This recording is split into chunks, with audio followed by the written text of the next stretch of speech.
Hey there, and welcome back to another episode of Podcasting for Educators. I'm really excited to bring you this episode because it's a roundtable discussion that I had with 5 of the students who are in the Podcasting for Educators prep school community.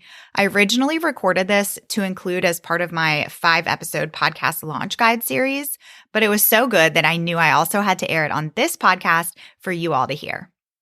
I sat down with Annamarie, Chantal, Paula, and Michele. Paula and Michele are actually co-hosts, and Victoria. They have all semi-recently launched their podcasts. They range from having 10 episodes up to 40 plus episodes at the time of our recording. And in this conversation, they share their reasons for starting a podcast, and we focus on specific mindset blocks that came up for them. Over the years, I've come to find that mindset is something that really, really holds people up from either starting or continuing their show, whether that's because they're afraid that people won't listen, they worry they don't have enough time to keep up, or that they won't have enough to talk about, or that they simply don't have the skills to start a podcast. So I really loved getting to hear the individual experiences that each of these podcasters had with taking action and pushing forward. What I also really enjoyed is hearing their enthusiasm for their shows and what kinds of results they've had since launching. You can tell that they are really proud of what they've created, as they should be. If you have your own show, I think you'll really enjoy this conversation because sometimes it's just nice to hear from other podcasters in this space who are putting in the work just like you are, and it really serves as a little boost of motivation and inspiration. And if you're going back and forth trying to decide whether or not you should start your podcast, I think this will be a really great episode for you to hear so that you can hear from some other podcasters, listen to their experiences, and then make the best decision for you. A big, big thank you to these ladies for joining me in this episode. And with that, let's go ahead and get started. Your podcast is a powerful tool that serves your audience and your business. But how do you manage it all, bring in new listeners, and convert those listeners into customers? That's what this show is all about. Welcome to Podcasting for Educators. I'm Sarah Whitaker, classroom teacher turned podcast manager, and I'm here to help you get the most out of your show, all while making an impact on other educators. Okay, so we are going to go around and have you all introduce yourself. Tell us the name of your podcast, who your podcast is for, what it's about, and when you officially launched. And we can start with Annamarie. Awesome. Well, I'm Annamarie Kretzy, and the name of my podcast is Elementary Math Chat. And it's pretty much exactly what it sounds like, elementary math. It is targeted more for probably upper elementary teachers who specialize in math and maybe are departmentalized, but a lot of our topics really cover all math grade levels. I launched on August 1st, so I have 10 episodes already out there. And for people to listen, I really hope that they just gain ideas. We talk a lot about small group ideas and whole group ideas. I've done a couple specific skill-based episodes on like place value and word problems and just teaching tips to overcome some of the challenges with that. Also classroom management. So really just any ideas for new teachers, or I know I was a classroom teacher for 20 years and I was always looking for new ideas. So it's really just for anybody who wants ideas. Awesome. Thank you so much. Chantal. Hi, everyone. My name is Chantal Macias. My podcast is Preschool Made Easy. It is primarily for preschool teachers and or parents. Most of our listeners are moms. And the only reason I know that is because they hit me up on Instagram and they let me know. And it pretty much covers everything related to curriculum, also classroom management, how parents can help their little ones at home with building reading foundations, math foundations. So it's not just curricular. I also have a segment that comes out every week called Parent Corner. And that is one particular episode dedicated to parents and how they can help their littles get ready for kindergarten. Awesome. I'm sure that's such a helpful resource for parents because that's a scary time when your child makes that big leap. All right, Paula and Michele, you all are unique because you have a co-hosted show. Tell us about your podcast. I guess I can start. I'm Michele. Our podcast is called Inspired Together Teachers, and we started in March. So we are on our 30th episode, have been doing it weekly. We focus on teachers as people, not so much classroom teaching tips, but personal development and professional development, and the idea that you can have your work life and your home life and do it well so that you can live your best life. Perfect. And how about you, Victoria? So yes, my name is Victoria Hackett. I'm the founder of outdoorclassrooms.com, and I have a podcast called Outdoor Classrooms. And it is focused towards really early childhood educators that are looking to bring their classrooms outdoors and transform their outdoor spaces into learning gardens and teaching gardens. And so we talk a lot about that. And I do have folks that bring on. So I started off with 1 day a week with the podcast and doing a lot of interviews. And since then have grown into 2 days a week, where on Tuesdays we do a lot of interviews of folks from all over the world who are doing just that, creating outdoor classrooms and forest schools and all different types of ways to teach outdoors and how they're doing it. On Thursdays, I kind of pull a specific topic that might be of interest from those interviews. And I do sort of mini episodes on Thursdays. So it's a little bit of everything. And anybody that's interested in taking their classroom outdoors, anything that you can do indoors, you can do outdoors. And we talk a lot about how to do that. Awesome. And I think that's a good point in that you can always kind of change up how you're doing things. Like maybe you start with doing 1 episode a week, and then if you want to increase it over time or vice versa. I've known people who start with double episodes to kind of get a really big head start on things, and then they go back to 1 episode a week. Has it been a lot to maintain 2 episodes a week, or do you just have like lots of topics that you want to cover? It's been wild. I mean, it's just been, first off, I was just doing 1 day a week. And then I sort of watched things growing. And then people were coming out of the woodwork in terms of, could you interview me? I really want to tell you about my story. And so I sort of couldn't keep up with that. I'm like, oh, I have so many interviews, but maybe I should do these little mini episodes because I wanted to make sure I had my own voice in there as well. And I know that that's what you had talked about in our class. So I did that, and so I made sure that the Thursday episodes were mini episodes. So it wasn't a whole big, just a little seed of inspiration. And if I thought about it that way, the mindset was different. It wasn't necessarily, oh, I've got to go do another one. It was just, no, we're just doing a little mini seed of inspiration. And it was a lot easier.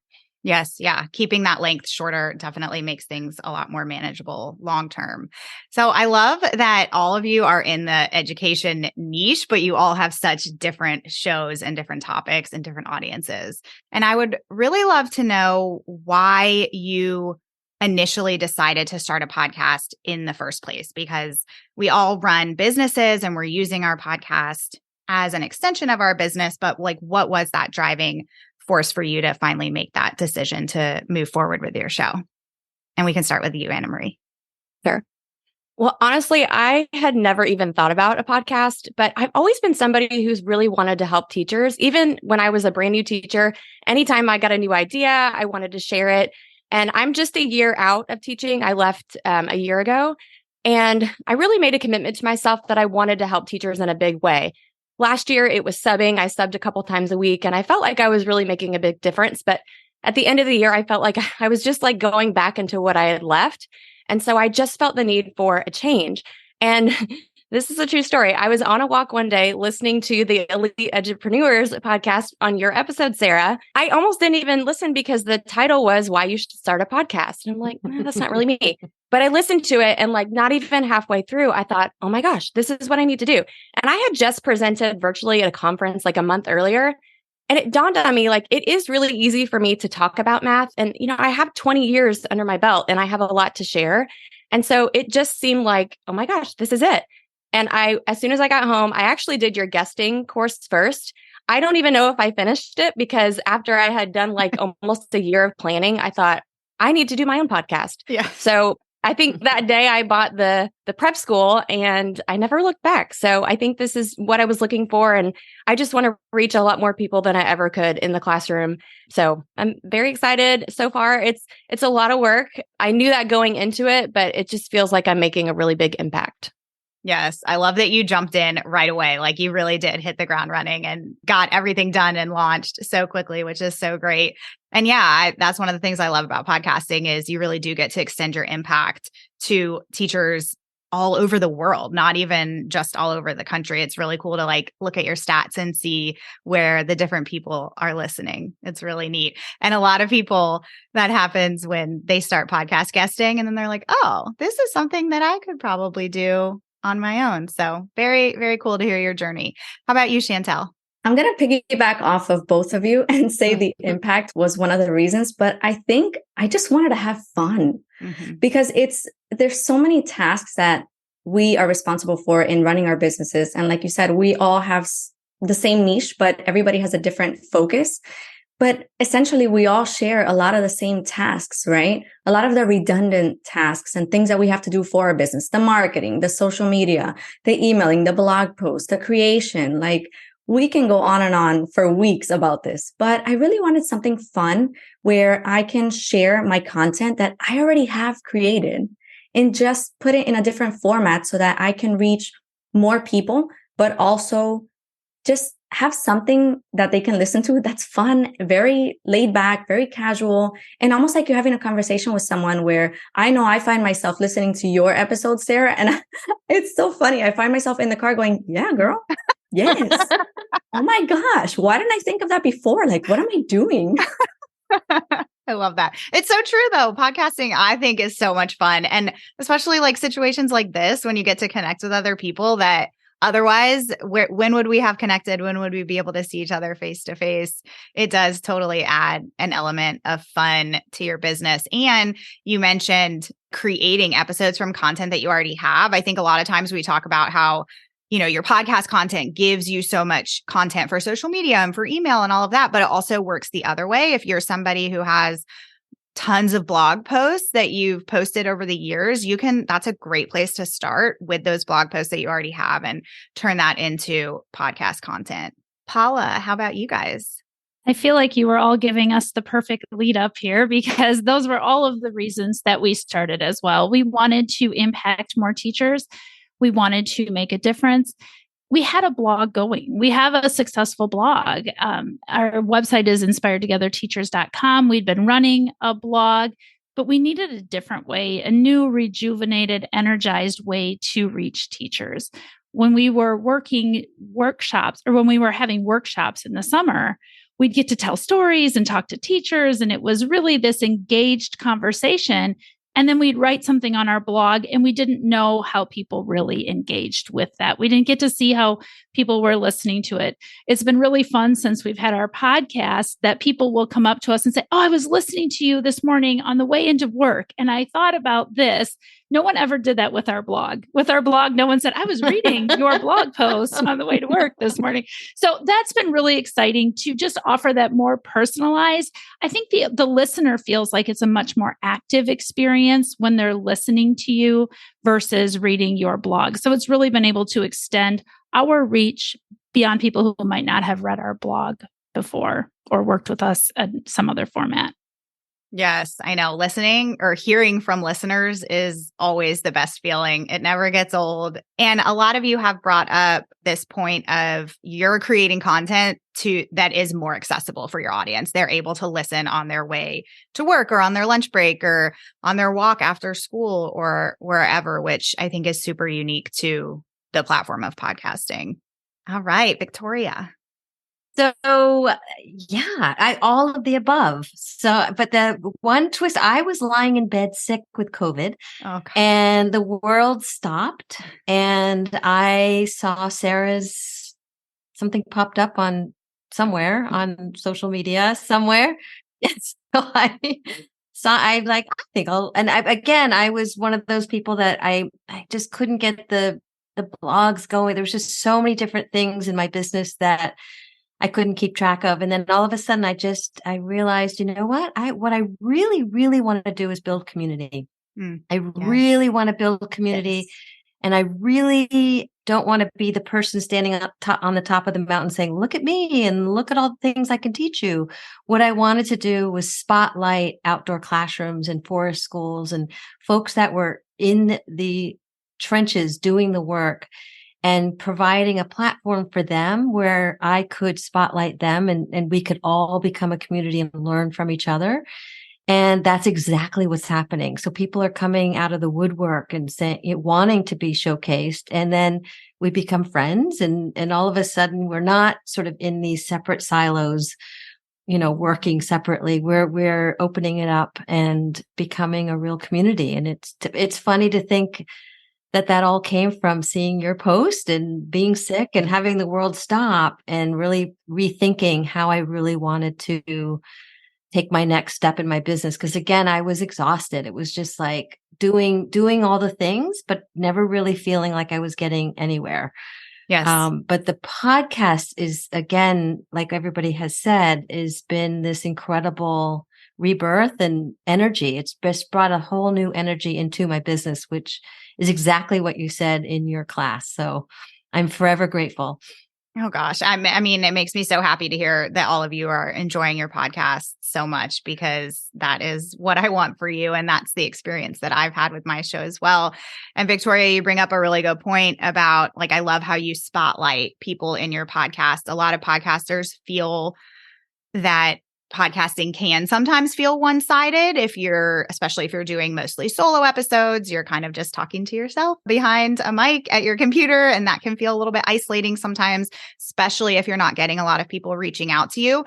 But reaching out to your audience and inviting them onto your show is such a cool way to highlight new voices and create that community aspect of podcasting. So I love that you're doing that. All right. I would love to talk a little bit about mindset, because this is something that holds a lot of people back, and it's definitely not one and done. I think that podcasting is kind of like a roller coaster. There's going to be days, even after you start your podcast, where you wonder if it's worth it, or if people are listening, or if you can keep up with it. But I would love to focus on kind of where your mindset was before you actually launched your podcast. Like, did you kind of sit on the idea for a long time because you had some fears? What were those fears for you? Like, where was your mindset at before launching, and how did you overcome any of those roadblocks that came up for you? Well, I think I launched so fast that I didn't have time to think about it. But really, I just know, like, I would have loved to have this podcast when I was in the classroom. So I think that just kept me going. And again, I've taught for 20 years. So I just have so much to share. And if it can help one person, then that's great. And I'm having a blast doing it. And I just never really, I will say the one thing I thought about is the reviews.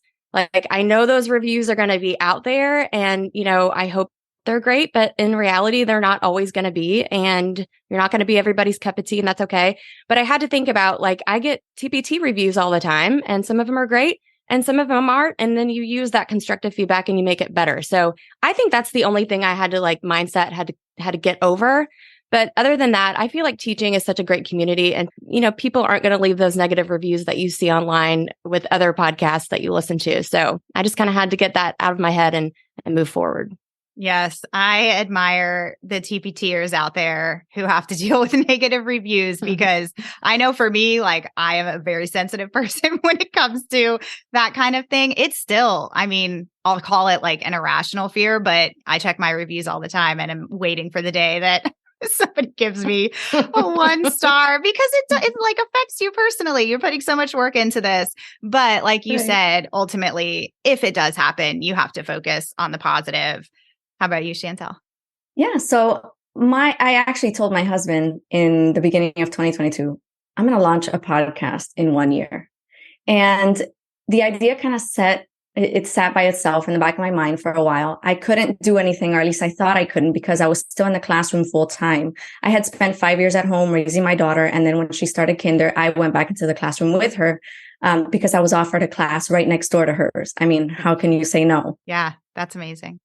Yeah. So I went back, and then I thought, man, it would be kind of difficult for me to split my time amongst all of the responsibilities that come with mom life and working, full time outside of your home.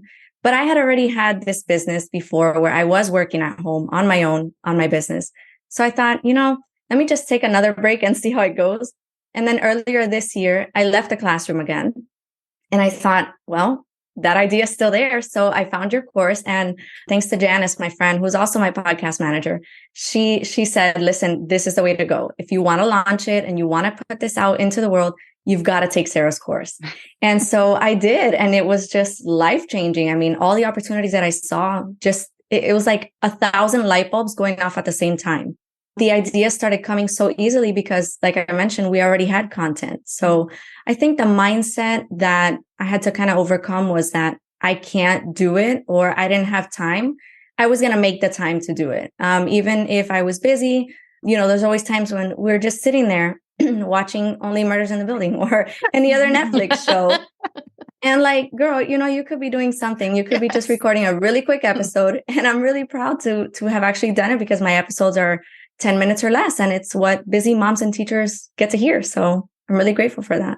Yes, we make time for the things that we truly want to make time for. And I mean, at the same time, for sure, our time is limited and we're all super busy, but you all have brought up like episode length a few times now. And I think that is a huge piece of advice I can give people is, if time is a super big concern for you, just keep those episodes short. It's going to make everything shorter. It's going to make your outline, your actual recording, your editing, all of that is going to be just a little bit shortened if you keep it around that 10 to 12, 15-minute mark.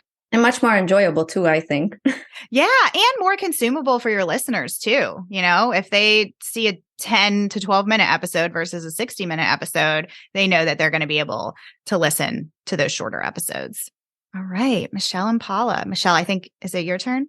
Yeah, it's interesting that we're talking about mindset issues, because that's one of the topics we revisit on our podcast regularly, because we know we all have mindset issues. And it's not like we're putting ourselves out there as the experts who's figured it all out, but that, hey, we all struggle with this. What are some strategies? What can we try? What have we done?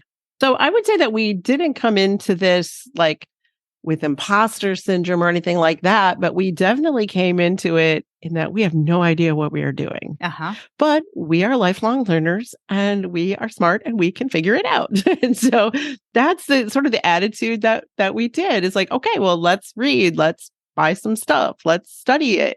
We bought your course because then it was like, oh, all right, here's somebody who's going to tell us how to do this. And we literally followed it pretty much step by step. Sarah said, order these microphones. So we went online and ordered our microphones and download Audacity. And we downloaded Audacity. Yeah. So we're capable of learning, even though we knew nothing about it. I would also say too, that what has helped us is setting up those systems and processes. When you have a fear of what am I doing? Do I even have the ability to do this?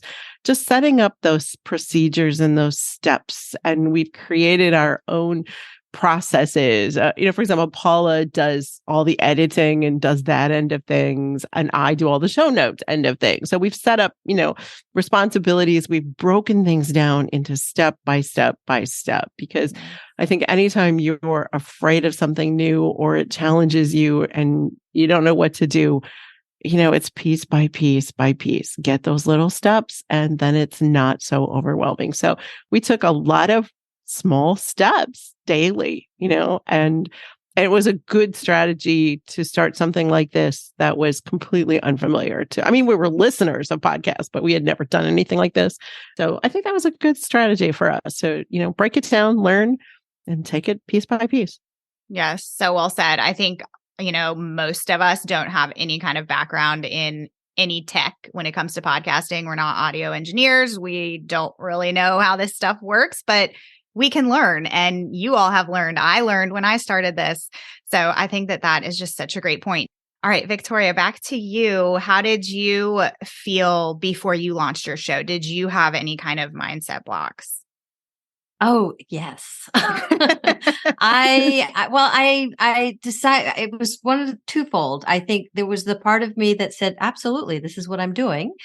And it was then sort of getting into it. And I think Michele was right on. I had all those experiences following exactly what you're telling me to do. And I think I did get to a point, people were saying, oh, this is too much. You can't do this. It was all those sort of even messages from the outside world. Mm. And again, there was that sort of like, well, maybe I can't. And I do remember I did get to a point that I don't know if it's this question or the next question, but I did get to the point that I said, oh my God, I maybe I can't do this. And I remember calling you, Sarah, and we had a nice discussion, and you just pushed me right back in and just said, you can do this. And I'm like, okay.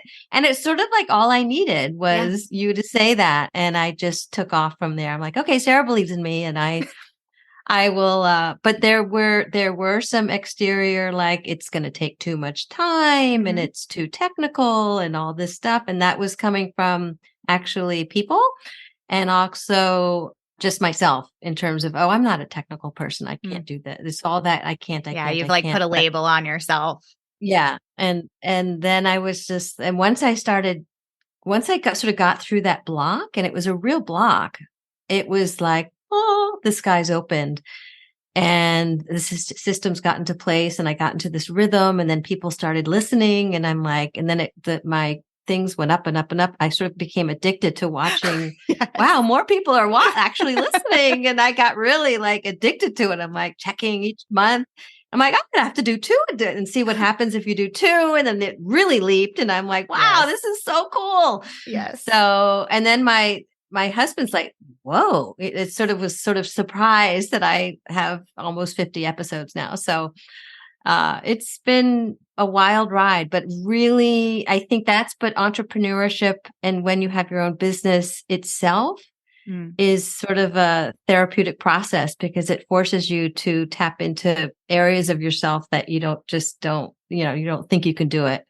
Mm-hmm. And I love how everybody's sort of saying, we can learn. We may not think that we can do it, but we can all be learners. Yes. Yeah, we can do this. And I just love hearing your story, and that you were able to push past all of that, because that is hard, having people actually tell you no, this might be too much for you to start and to keep up with, and you prove them wrong. I love to hear it. Yeah. That's the best part. Yes.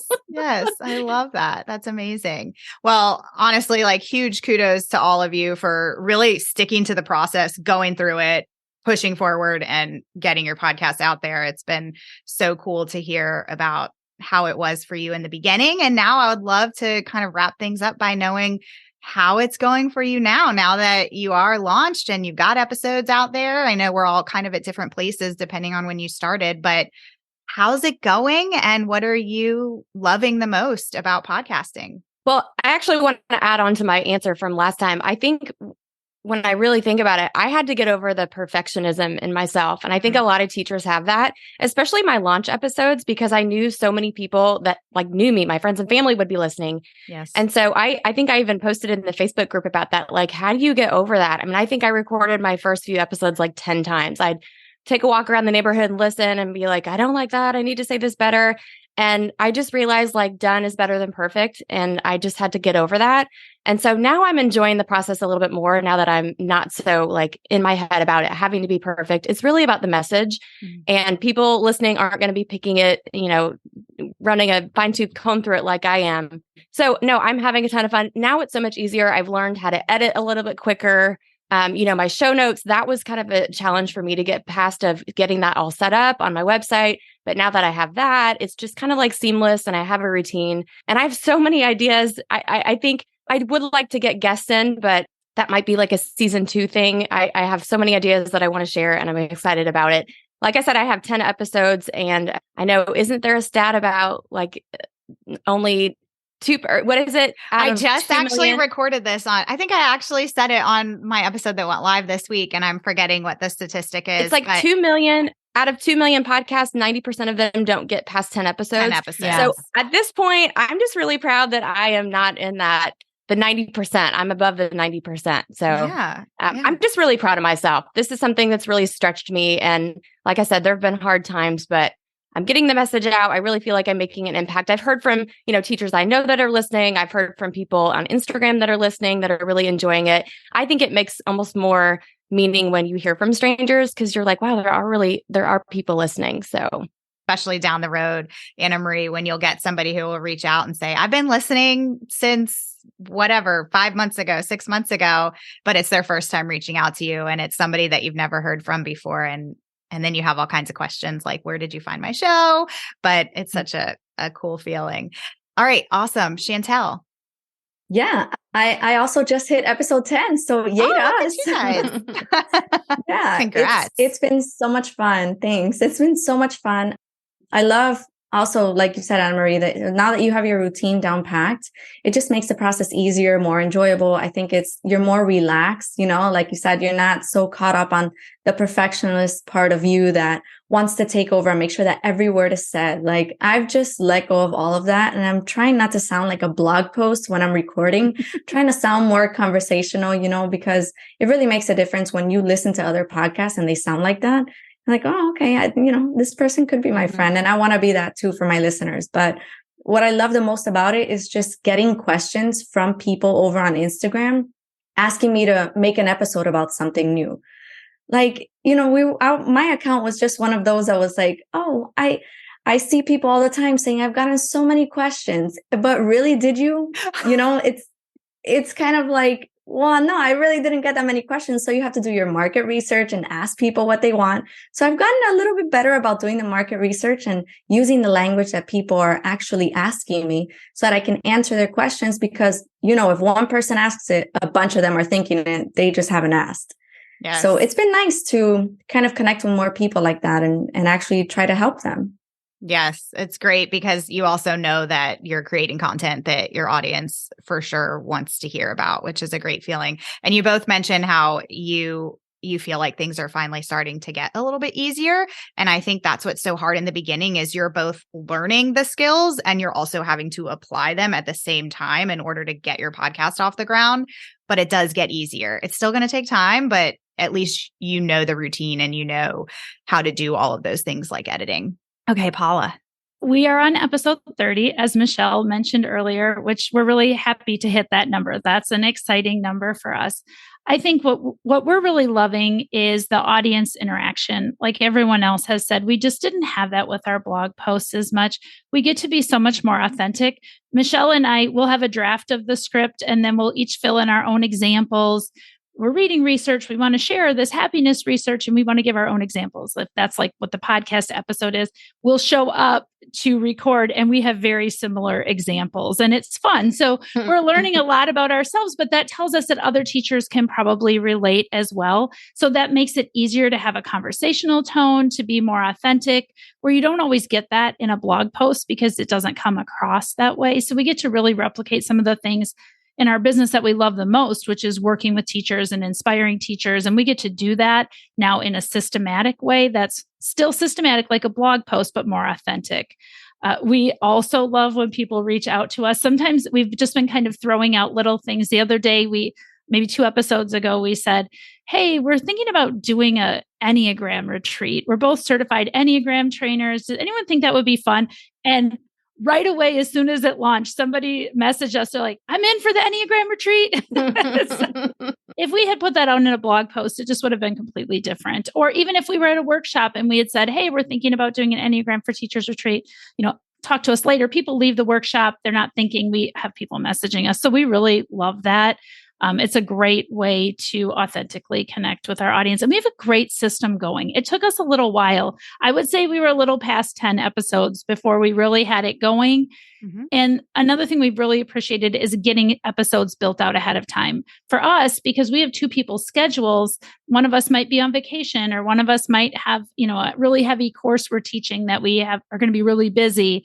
So we're planning ahead. So we're getting episodes. There's been points where we've been 6 episodes ahead, which is amazing. Really, really nice for us. So then if we are gone, we don't have to worry about that. I like the system we've gotten into. Michele's nodding her head here with me, considering that we tried to co-host a podcast from 2 different states. We love teaching together. We wanted to carry that energy. And I feel like we've been able to do that in a way we haven't been able to do in our business before. It's so cool. And it must be so much fun to co-host with somebody because when you record, it's just like having a conversation with your friend. Absolutely. It's a lot less lonely. Blog posts are lonely. I used to sit in my office and write blog posts and think, is anybody going to ever read this? Or co-writing is more difficult and co-talking is a lot easier. Yeah. Well, that's awesome. And I'm so glad you guys have found a system that works for you. It sounds like you're splitting up responsibilities in a way that really makes sense and works for you both. So that's so cool. All right, Victoria. Yes. So I am, again, I'm at podcast about 47. Wow. So I'm very excited to be there, and only there because I decided to do the 2 podcast episodes a week. And that has just been absolutely fantastic. I think the one thing that's growing is I'm getting more confident in and not necessarily trying to be perfect and whatnot, but then also being more confident in reaching out to more prominent leaders in the field. And I just, before this call, talked to 2 authors that wrote this amazing, the big book of nature activities. So it's just fascinating then to find these people in the world that are doing sort of like-minded things and then really going back to that community. So I am looking to do more retreats here. I also run nature-based classes here in Beverly, Massachusetts. So looking to advertise more for local programs, just like you were saying, Paula, and just the world's the limit. So really my next big thing is I need to get through your next class, which is the podcast Like You Mean It, and really auditing and getting I've gotten to this point. I feel really confident, but then backtracking and really making sure that I'm seizing the moments and looking at possibly having sponsors and that type of thing as well. So I had one in the very, very beginning. We sort of did a trial, and now I sort of got caught up in producing. And so really looking forward to actually backpedaling a little bit and going through that course little by little and making sure that I've dotted my I's and crossed my T's and growing as much as I can possibly, or seizing the moments as possible. Yeah. Yeah. Once you get past that year mark, you've got so much data that you can look back on so that you can then see like, okay, this really worked well. This didn't work so well. How can I use this information for the next year and the next year? And it's so cool that you've connected with authors. I think that's something we haven't touched on too much, but I think hosting your own podcast really does kind of make you more of an authority figure and put you in a good position to reach out to people like that who are other thought leaders in your space and invite them onto your podcast. I mean, there's so many opportunities out there that are in front of you. So this has been so awesome to talk to all of you. And I just thank you so much for taking time out of your busy day and being here and sharing your experiences. So thank you so much. I hope that you enjoyed hearing from these podcasters and that it's inspiring you to either push forward and start your podcast or keep going if you already have one. If you need support with your show, we would always be thrilled to have you join us in the Podcasting for Educators Prep School community, where you'll gain lifetime access to all the resources you need to start, manage, and grow your podcast, plus a community of podcasters to bounce ideas around with, ask questions, whatever you need. You can join us at podcastingforeducators.com/prep school. Also, if you are participating in Podtober, be sure to mark this episode off of your scorecard and award yourself some points. If you have no idea what I'm talking about, we are celebrating 2 years of this podcast during the month of October. You can grab your digital scorecard at podcastingforeducators.com/scorecard. It's totally free. You don't have to put your email address in or anything like that to access it. On the scorecard, you'll find some different tasks that you can do throughout the month of October. They're super simple, doing things like listening to these episodes that go live during the month of October, writing a review on Apple Podcasts, things like that. Every task is worth a certain amount of points, and these points translate into how many entries you will get for a giveaway that I'm doing at the end of October. If you're participating, you just need to email me your completed scorecard by October 31st, and I will be choosing 5 winners for the giveaway during the first week of November. I hope to see your scorecard in my inbox soon, and I will see you here next week. Thanks so much for listening to today's episode. To keep this conversation going, connect with me on Instagram at Podcasting for Educators. I'm always looking for an excuse to talk about podcasting. If you're looking for support in launching, managing, or growing your podcast, check out my online course, the Podcasting for Educators Prep School, at podcastingforeducators.com/prep school. I'll see you here next time.